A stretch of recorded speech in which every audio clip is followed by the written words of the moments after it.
Hi everyone, and welcome back to the Yusuf Reacts. Today, we're diving into the magical world of Harry Potter once again. With a detailed look at Harry Potter and the Deathly Hallows, Part 1, released in 2010. This movie marked the beginning of the end for the beloved series, and it was full of tension, heartache, and incredible moments. We'll be breaking down the key plot points, themes, and standout moments that make this first part of the final chapter unforgettable.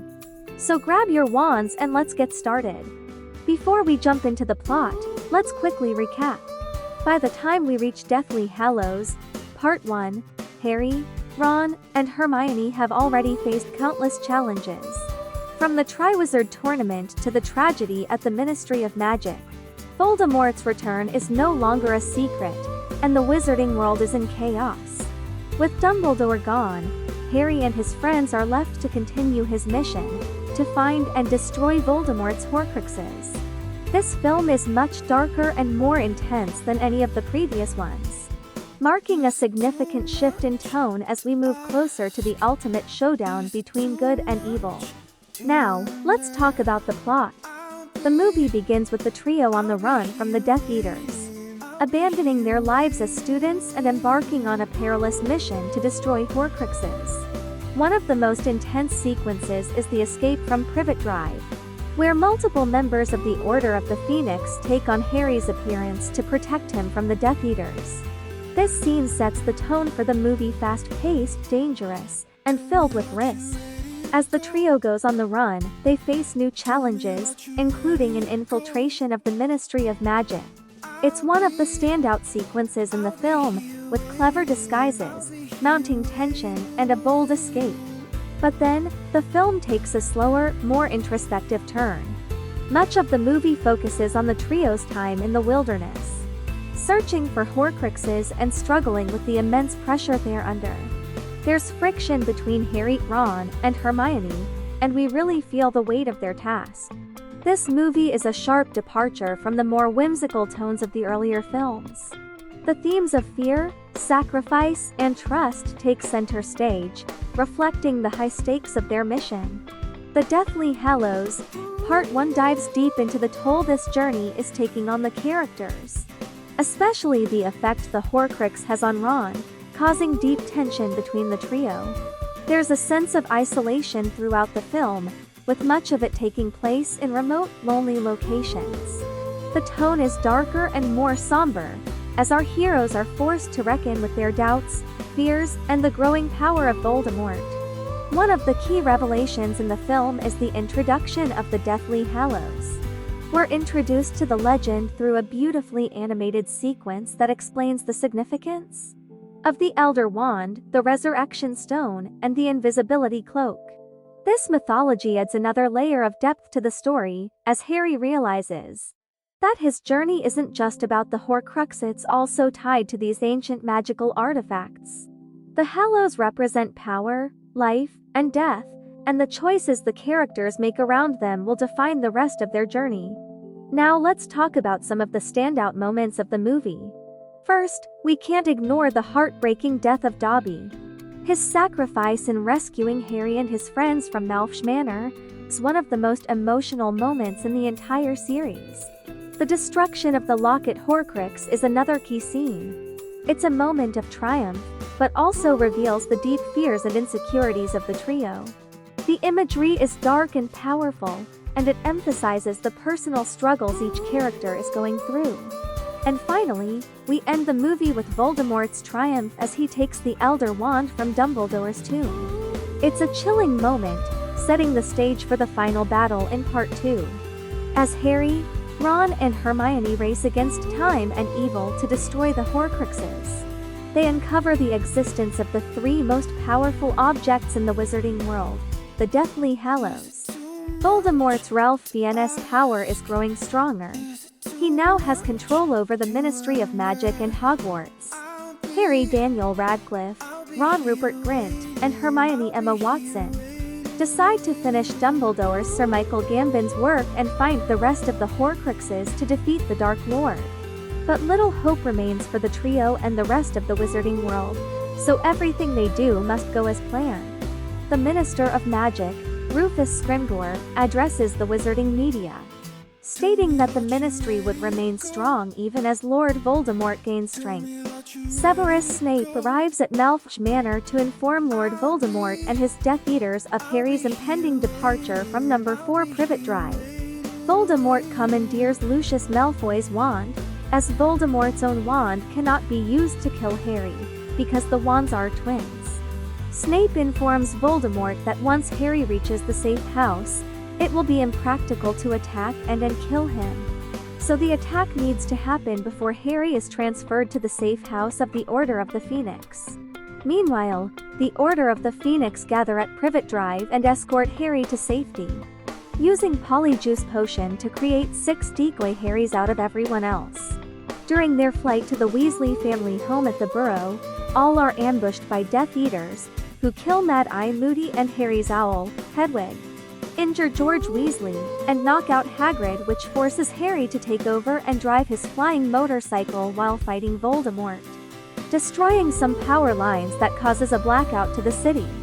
At the Burrow, Harry has a vision of the Wandmaker Ollivander being tormented by Voldemort, who claims that Ollivander had lied to him by claiming that the only way Voldemort could kill Harry was by using another person's wand. Scrimgeour arrives at the Burrow with Albus Dumbledore's will and distributes 3 items to Ron, Hermione, and Harry.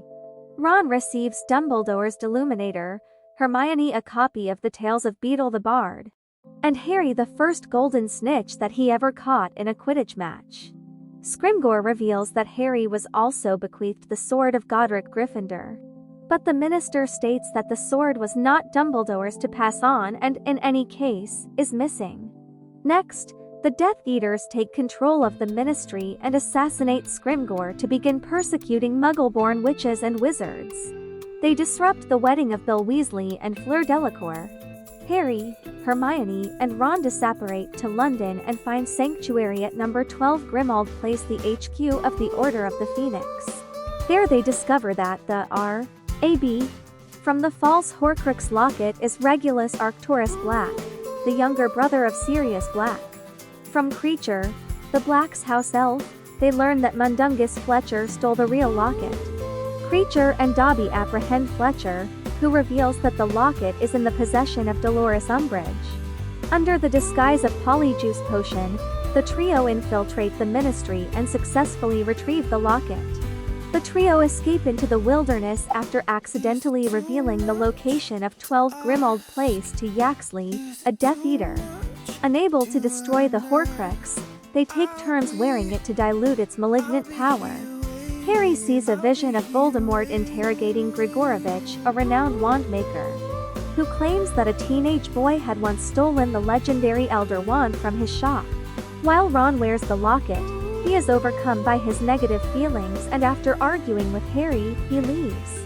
Harry and Hermione decide to go to Godric's Hollow, where they visit Harry's parents' graves and the house where they were killed.